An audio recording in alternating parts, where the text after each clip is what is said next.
야생마으로 돌아온 유호서입니다. 다시 선수로 돌아왔네요. 네. 한 10년 된 것 같아요. 로드 FC 때가 거의 마지막이니까 그때 선수를 지속적으로 하려고 했었는데 아까 그 홍준영 선수가 이제 그런 얘기를 했잖아요. 아마 그 나이 때 되게 많이 고민을 많이 해요. 왜냐면 우리 나이 또래 그때 당시에 이제 30대 초반, 중반 이렇게 넘어갈 때 다른 친구들은 이제 차도 끌고 다니고 결혼 준비도 하고 있는데 근데 그런 현실에 맞닥뜨리다 보니까 이게 좀 그런 고민을 많이 하게 되더라고요. 저도 이제 그때 체육관을 좀 새롭게 오픈하고 체육관을 확장을 하면서 선수를 하고 싶었는데 그게 좀 안 돼서 이제 선수를 되게 오랜만에 뛰게 된 것도 없잖아 있죠. 사실 지금 제가 나이가 이제 40 이제 중반을 달려가고 있지만은 시합을 응한다는 게 쉽지는 않아요. 다 아실 거예요. 근데 이제 이 격투기를 잘 모르는 친구들이나 이런 사람들은 나이가 어때서 이런 얘기를 많이 하는데 이게 나이가 한두 살 먹다 보면 진짜 쉽지 않거든요. 회복도 잘 안 되고 진짜 이번에 준비하면서 엄청 많이 다쳤어요. 근데 이 격투기판이 너무 양아치 되고 쓰레기판이 되는 것 같아갖고 이게 그 마이너리그 애들은 마이너리그에서만 놀아야 되는데 자꾸 수면 위에 올라와서 자기들이 뭔가 되는 것 마냥 그리고 또 이런 프로 선수들하고 선수 생활을 좀 오래 안 했다던가 운동을 많이 안 했던 친구들하고 스파링을 통해서 자기가 뭔가 이긴 것처럼 이렇게 하는 그 모습들이나 그리고 이제 요즘 어린 친구들이 그런 양아치스러운 그런 인터넷 방송하는 그런 친구들 보면서 자기는 꿈이 저거라고 하는 거예요. 내가 배운 것도 없고 내가 가진 것도 없고 그냥 사고 치고 교도소 갔다 오면 자기가 그게 혼잔처럼 되니까 그걸로 인터넷 방송 유튜브를 하겠다 이런 얘기를 하는 친구들이 꽤 많아요. 그래서 내가 이 격투기 1세대로서 지금까지 이 버텨오고 이 견뎌온 세월이 대중 스포츠 만들기 위해서 이렇게 노력한 게 있는데 내가 유튜브를 하면서 다른 사람들한테 다르게 보이구나라는 생각이 좀 들더라고요. 저 새끼 그냥 하는 소리 아니야 이렇게 생각할 수 있는데 저는 이 운동을 이 초창기부터 해왔던 사람으로서 이거를 내가 지키고 이거를 잘 만들기 위해서 노력을 많은 사람들이 했잖아요. 저만 혼자 한 게 아니잖아요. 그래서 이런 쓰레기를 혼내줄 수 있는 어른이 지금 없어요. 이거 담배 피우면 안 돼. 모든 사람들이 말했기 때문에 청소년들이 담배 안 피우고 구석에서 피는 것들이 됐었는데 지금 아무 말도 안 하잖아요. 애들이 그냥 나와서 담배 피는 거예요. 그러니까 이런 혼내줄 수 있는 어른이 없어서 제가 이걸 자체해서 승낙을 한 거죠. 깡패들을 미워하는 것도 아니고 되게 높게 보는 것도 아니지만은 그냥 그들은 사실 불법을 자행해서 벌어가는 거잖아요. 근데 삶이 다른 것 뿐이에요. 물론 그 사람들이 나쁜 일을 해서 처벌을 받는 건 맞아요. 왜냐면 당연히 나쁜 짓을 했으니까. 유튜브나 이런 방송 매개체가 플랫폼들이 많이 생기면서 점점 이제 자극적인 거를 많이 선호하다 보니까 그런 애들이 나와도 그럴 수도 있지라는 생각이 좀 된 것 같아요. MMA는 대중 스포츠로 이제 바꾸는 시기가 얼마 안 됐거든요.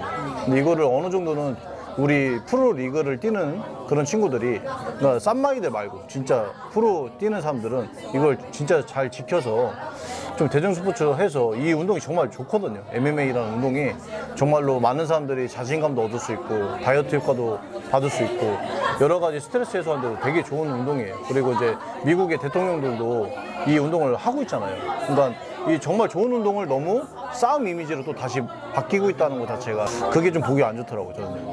그 기자회견 때 만났는데 원래 파이팅 포즈 할 때 이렇게 딱 이렇게 하잖아요. 물론 여기서 어깨를 미치고 이 정도까지는 할 수 있다 생각했거든요. 근데 얘가 입을 이렇게 하고 있더라고요. 이 머금고 있는 거잖아요. 물을 준비를 하고 있는 거잖아요. 이걸 먼저 봤거든요, 제가. 그래서 두 가지 생각을 했어요. 바디를 칠까 싸대기 때릴까 생각했는데 이러면 너무 일이 커질 것 같아서 그냥 이거 무슨 나한테 뽑으면 안 되니까 그래도 모가지 잡았죠. 이게 사람들하고 몸 섞어보면 알잖아요. 모가지 딱 당기니까 무슨 닭모가지 마냥 딱 당겨오더라고요. 이거 힘이 없구나 라는 생각 들었죠. 이제 딱 그래서 떨어지니까 이제 얘가 뿜었어요. 물을 이제 물총처럼 뽑는 게 아니라 이제 분무기처럼 뽑으니까 저한테 안 닿은 거죠. 근데 또 안에 있는 걸 두 번째를 뿜더라고요. 그래갖고 이 새끼는 전 이런 중요한 기자회견을 항상 양아치판으로 만들고 쓰레기판을 만드는 재주가 있구나라는 생각이 들었습니다. 근데 이런 애들하고 똑같이 응대하는 게 저도 어린애스럽기도 하지만은 너무 이게 너무 괘씸하더라고요. 물을 뿌리려고 했었는데 이제 아니나 다를까 이제 우리 선수들은 물을 다 먹었었는데 그 운영진들 물통은 목이 안 타니까 물을 아무도 안 딴 거예요. 근데 이거 따는 순간에 걔가 저를 이제 뿌린 거죠. 이제 이게 사람이 지나가다가 공 맞아도 기분 나쁜데 물 맞으면 얼마나 기분 나쁘겠어요. 딱 맞자마자 이 새끼는 안 되겠다. 그래서 우선은 이게 제가 순간 판단한 게 아니라 그냥 내 본능으로 그냥 걔한테 다가간 것 뿐이에요. 우선은 이제 걔가 이걸 뿌리니까 우선 다가간 거죠. 근데 저도 이제 주먹 치면서 들어가는데 상황이 이제 제가 좋아하는 포지션으로 주먹이 나간 게 아니고 이제 원래 오수스로 나가는데 그 사우스로 이제 제가 스텝을 그렇게 잡고 있더라고요. 왜냐면 여기서 이렇게 나와야 되니까 사우스로 그 스텝을 밟을 수가 없었어요. 어떤 사람들은 말로는 내가 세대 맞고 내가 싸대기로 한 대 때렸는데 안아골절이 왔냐 막 이런 얘기도 있더라고요. 영상에 어떤 사람이 느림화면을 올렸는데 모르겠어요. 저도 맞은 것도 기억 안 나고 내가 때린 것도 기억 안 나는데 우선은 그렇게 되니까 우당탕 되니까 이제 벌써 이제 기자회견이 난리가 난 거죠. 네, 그래갖고 이제 그 그라운드 상황이 됐고 우선은 이제 뭐 거기서 막 뭐 엘보 찍고 뭐 무릎 찍을 수는 없잖아요. 왜냐면 시합이 이제 거의 몇 주 뒤에 있는데 그래서 우선 잡고 있었어요 제가. 근데 엄태웅이 모르는 사실이 사람들이 있어요. 두 가지를 제가 캐치를 한 건데 저는 이게 운동을 하다 보니까 제가 이 캐치 능력이 되게 좋아요. 특히 위험 감지. 제가 캐치 능력이 좋다는 이유가 뭐냐면 엄태웅이 고소고pon증과 그 폐쇄고pon증 두 가지가 있어요. 왜 알았냐? 예전에 엄태웅이 고영웅이랑 싸우다가 창가에서 싸운 적이 있었거든요. 거기서 자기가 멈춰주세요 하는 말이 있어요. 멈춰주세요. 근데 자기가 이렇게 하다가 창가 자기가 이렇게 보더라고요. 원래 그 공포증인 사람들은 순간 그 무서움이 오잖아요. 원래 시합하는 중간에 누가 멈춰주세요. 그만할게요 안 하잖아요. 근데 멈춰주세요 막 이러면서 엄태웅이 넘어가요. 그러면서 둘이 고영하고 끝나거든요. 근데 내가 이번에 엄태웅이 폐쇄고pon증이 있다는 이유가 뭐라 그러냐면 제가 이제 그라운드에 제 가슴품 안에 머리가 있었거든요. 근데 내가 이렇게 잡으니까 걔가 지푸라기도 잡는 심정으로 제 불알을 이렇게 잡는 거예요. 이렇게 완전히 진짜 거짓말 치고 막 이렇게 잡는 거예요 이거를. 그래갖고 내가 아프잖아 이게. 이 새끼 불알 잡네 내가 이렇게 하면서 모가지로 막 턱초크 오듯이 막 이게 쪼았어요. 그러니까 자기가 딱 놓는 거예요. 그러면서 사람들이 이제 뜯어 말린 거거든요. 근데 나한테 그때 나는 몰랐는데 이제 뭐 그 주변 사람들이 살려주세요라고 막 이렇게 얘기를 했다고 하더라고요. 그러니까 이게 폐쇄고pon증 없으면 이런 얘기 할 수가 없잖아요. 그러니까 이제 얘는 고소고pon증하고 폐쇄고pon증이 있는 거예요. 그때 그걸 알았죠. 그것도 거짓말이에요. 만약에 걔라면 안아골절 진단서가 나왔으면 100% 올렸을 거예요. 자기 영상에. 근데 안아골절 진단서가 없잖아요. 그리고 자기 이렇게 뭐 스크래치가 있었던 거 보니고. 나는 걔가 자기 스스로 인디언들 전쟁 나가기 전에 자기가 이렇게 긁잖아 이렇게. 아니면 야구 하러 가려면 자기가 이렇게 긁는 것처럼 자기가 손톱으로 이렇게 긁지 않았나 라는 생각 드는. 그러니까 걔 말은 다 사기라서 믿을 수가 없어요. 최근에 며칠 전에 영상에서는 또 시합을 못 뛰겠다. 자기 공황장애 또 왔다 가더라고요. 그러면서 사람이 그 사이버불링하고 조리돌림으로 해서 얼마 전에 좀 안 좋은 일이 생겼어요. 저는 사람을 몰라요. 하지만 이 분이 불과 몇 주 전에 지인을 통해서 저를 보자고 했었어요. 근데 내가 그 사람을 못 본 거에 대해서 사람인지라 저도 미안함이 들더라고요. 왜냐면 그 사람이 저를 만나자는 이유가 뭐가 있겠어요. 저랑 뭐 영상을 찍자고 하겠어요. 뭐라 하겠어요. 그냥 이야기 들어보고 싶은 거죠. 왜냐면 엄태웅이라는 인간하고 저하고 거의 1년 넘도록 지금 개싸움을 하고 있잖아요. 진흙탕 싸움을 하고 있잖아요. 근데 자기는 몇 달 당했는데도 자기가 그렇게까지 그 스트레스를 받아가면서 마지막에는 모든 사람들이 그 엄태웅 방송에 10,000명 시청자가 그 라이브 할 때 몇천 명이 찾아가갖고 나락대라, 죽어라, 뭐 없어져라 막 이런 식으로 사람들이 글을 이거 진짜 그 악플에 대해서 스트레스 진짜 많이 받아요. 근데 저는 생각보다 이제 모든 사람들이 이제 다 인정을 한 거예요. 유우성의 멘탈이 진짜 갑이다. 최고다. 어떻게 저걸 1년 넘도록 저러고 있는데도 버티고 있을까. 근데 저는 그런 양아치들, 그런 쓰레기 같은 애들을 어렸을 때 너무 많이 봤어요. 그리고 난 그런 애들을 너무 많이 혼내주고 때려주고 했기 때문에 그 성향을 너무 잘 알아요. 그래서 그 기자회견 때도 그런 쓰레기 벌레들 데리고 와서 할 거라는 건 저는 알고 있었어요. 그렇기 때문에 되게 아무렇지도 않게 대처하는 것 뿐이지, 그러니까 얘가 어떻게 나올지 다 알아요. 그래서 시합 때도 얘가 나타날지 안 나갈지도 모르겠어요. 얼마 전에 공황장애 왔다고 해서 막 자기 시합 못 뛰겠다 했는데 또 다시 한 10분 만에 방송을 켜서 또 이제 시합을 뛴다고 했고, 뭐 자기 말로는 살을 빼갖고 온다고 한다 뭐 이렇게 얘기를 했는데, 근데 제가 생각할 때는 살 못 빼고 오면 진짜 걔는 죽습니다, 진짜. 네. 자기 말로는 109kg, 그때 당시에 한 하루 이틀 전에 109kg라고 자기 얘기하더라고. 5kg 남았거든요. 5kg는 빼요. 솔직히 말하면 빼요. 왜냐면 하루 이틀에도 뺄 수 있는데. 근데 엄태웅이라는 인간이 예전에 로드FC 때 홍영기 경기 때 보시면 7kg라는 걸 오버를 했잖아요. 그게 개체하는 새끼들의 마인드가 말이 안 되잖아요. 이게 진짜 정신 상태가 잘못된 애들이 그런 기회를 주면 안 된다는 거죠. 근데 이게 사람이란 게 그 머릿속에 다 기억 장치가 있거든요. 이 세포나 머리의 뇌 속에 그 기억 장치가 다 있어요. 그때 상황이 나오면 그 기억이 나거든요. 그래서 저는 살을 100% 못 뺄 거라는 생각해요. 빼면은 얘가 약을 썼겠다. 하지만 약이라는 것도 제가 또 도핑 검사를 이번에 제가 실시한다고 했거든요.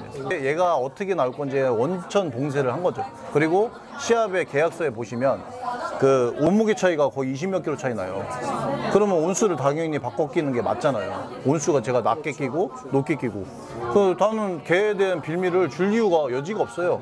뭐냐면 선수에 대한 그 존경에 대한 그런 마음이면, 그래 우리 너도 고생하고 살 빼고 힘들었으니까 그래 같이 해보자 이렇게 생각할 수 있는데, 걔한테는 그런 여지를 주고 싶지 않아요. 그래서 그 글로브에 대한 온수 차이도 제가 얘기를 했고, 그리고 살을 못 빼면 걔가 킥복싱으로 하자고 애기들 떼쓰는 것만 할 것 같아갖고, 몸무게가 못 빼면 파이트머니 몰수와 그리고 그 MMA로 시합은 무조건 진행한다라고 제가 그 특약사항의 조항을 제가 써놨어요. 그 파이트머니도 저한테 이제 만약에 살을 못 빼고 오면 진짜 저는 50g도 안 봐줄 생각이거든요. 자스트 105. 그냥 이게 선과 악의 대결이고, 영화에 보면 그 어벤져스 같은 거 보면은 나쁜 새끼가 막 오는데 좋은 사람이 와서 해치잖아요.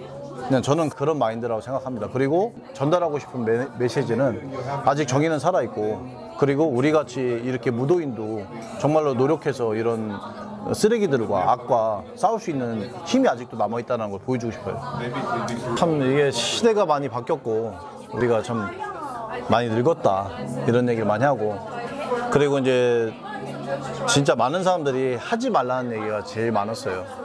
근데 아까 말한 것처럼 이렇게 혼내줄 수 있는 어른이 없어서, 왜냐면 다들 이렇게 뒤짐지고 있잖아요. 그래서 내가 최전선에 있고 지금 유튜브를 하고 있고, 그리고 그런 참교육 컨텐츠를 제가 하고 있기 때문에 이거는 내가 아니면 못하겠다는 생각이 들더라고요. 예를 들어 뭐 막말로 오늘 추성훈 선수, 김동현 선수, 정찬성 이런 사람들이 할 수는 없잖아요. 레벨이 더 높은데. 근데 이게 저까지 안 하면 거기까지 갈 거예요, 분명히. 그런 애들은 거기까지 갈 생각이 있으니까. 그러니까 제가 뿌리를 못 뽑으면 투기가 진짜 싼 말이 되는 거죠. 근데 저도 사람인지라 스트레스 처음에 받죠. 안 받을 수가 없잖아요. 그냥 지나가는 사람이 욕해도, 운전하다가도 욕해도 기분 나쁜 게 사람인데, 근데 이게 그냥 하나의 가치관과 세계관이 다르다고 생각하니까 오히려 낫더라고요. 왜냐면 그런 친구들은 어디다가 풀 데가 없어요. 밖에서 누구한테 말 한마디도 못하고 자기가 이런 데 와서 주문도 못하는 친구들이 많아요. 그러니까 거기서 그냥 갖다 싸지르는 거죠. 자기가 대장인 것 마냥, 자기가 대단한 사람인 것 마냥. 어쩔 수 없기 때문에 그 사람들을 현실 세계로 나오라고 하면 못 나오죠. 희귀꼬물이 이런 친구들이 많은데.